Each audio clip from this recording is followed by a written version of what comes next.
Welcome back to another video here at Laid by Jess. In today's video, I'm going to be installing a frontal lace wig. The texture in this video is Burmese curly, made using 3 bundles of our 22-inch Burmese curly to create a full density look paired with a 13x6 HD frontal. Our client previously had this wig installed and wanted to replace her frontal so she could reuse the wig. This is a great way to save money instead of purchasing a completely new unit. So let's go ahead and get started. First things first, you want to cut out the ear tabs. This step is very important because it helps customize the lace to your client's head shape.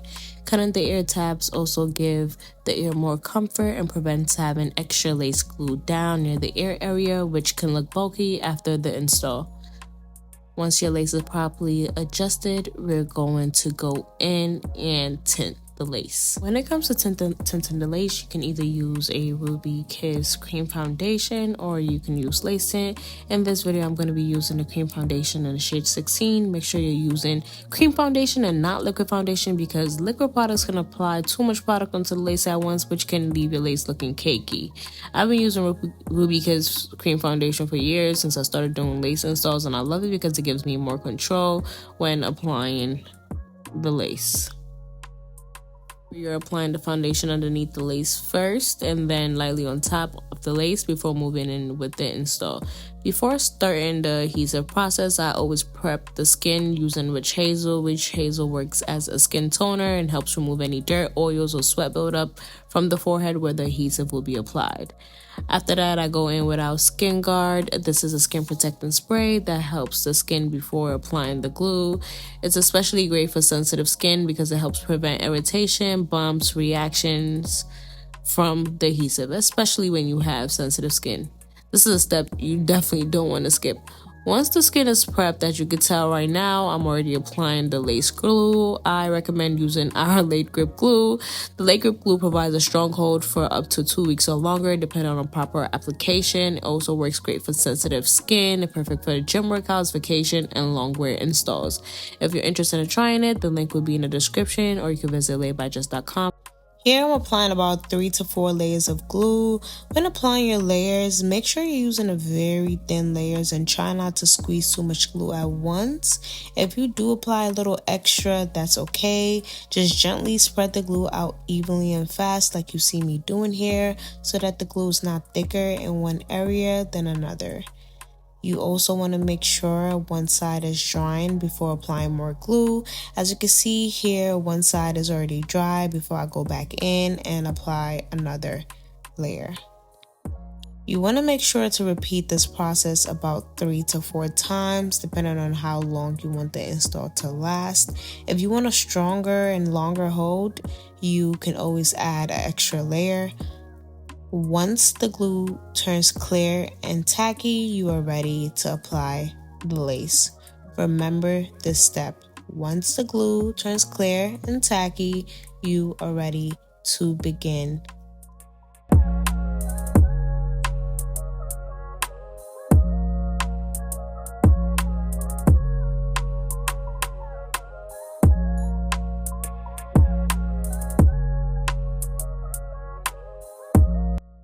Gently pull the lace forward into the glue and then use your comb to press the lace down so it melts perfectly into the adhesive.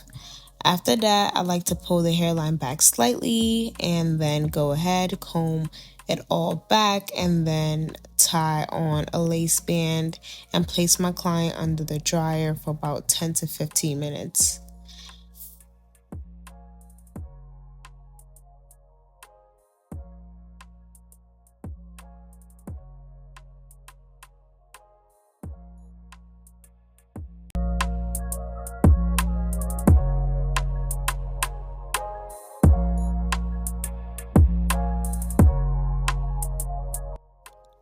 Once that's done, we remove the band and begin to cut the lace. When cutting your lace, make sure you're not cutting too much off. You want to leave a small amount of lace, but just not too much. I would say maybe half an inch, depending on how visible you want the lace to look or how scalp you want it to look. Leaving a little bit of lace and not too close to the hairline creates the scalp effect, but leaving too much lace can also cause a lot of flashback. So you really just want to cut just enough. I would say maybe leave half about an inch. As you could tell, you can also visualize how I'm cutting the lace, and that's how much you want to leave. Just a little tiny bit of lace. This part really comes down to trusting the process and perfecting your technique as you go. Work slowly, cut carefully, and make sure each area is properly glued down. If you notice any areas where the adhesive didn't fully catch, just lift the section slightly and reapply your glue in those areas as you see me doing here. Make sure to apply 3 to 4 layers again, just like you did during the base application. In this case, I didn't have much lifting, so I went back in just in the front and applied it about 3 to 4 times before I went ahead and sealed everything back down.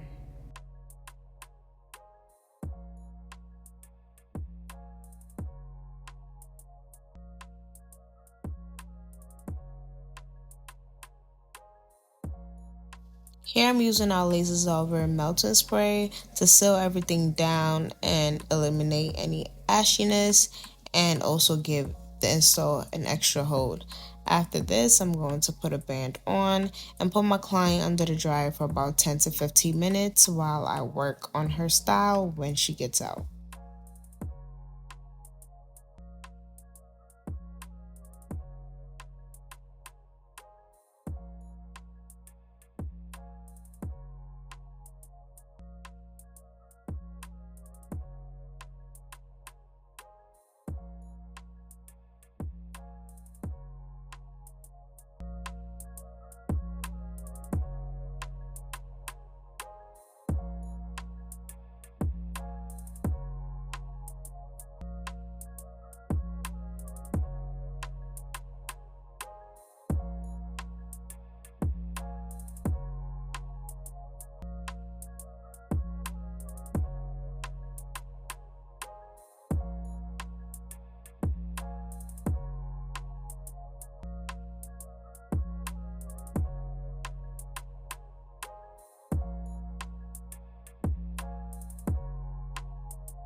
My client requested a zigzag part just like this, and she also requested a dramatic, messy bedhead style baby hair look, so that's the look we're going for.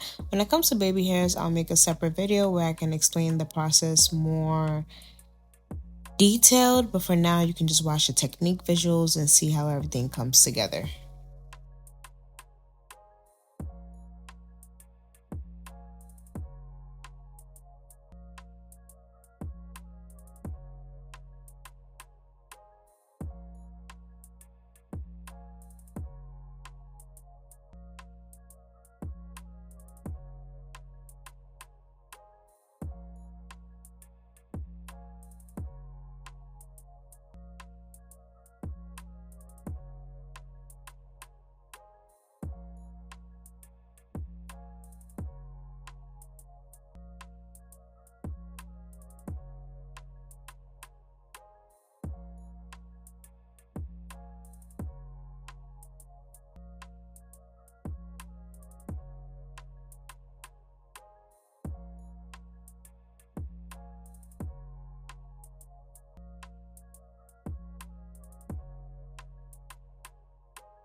Make sure you do not leave your client's edges like this stuck, not really looking combed out. No, you want to go back in with a comb or an edge brush and just comb it out to make it look as natural as possible. We're not going for a perfect look, but we're going for a design, dramatic style, just as she wanted. And these are the results. If you guys would like more videos like this, don't forget to subscribe.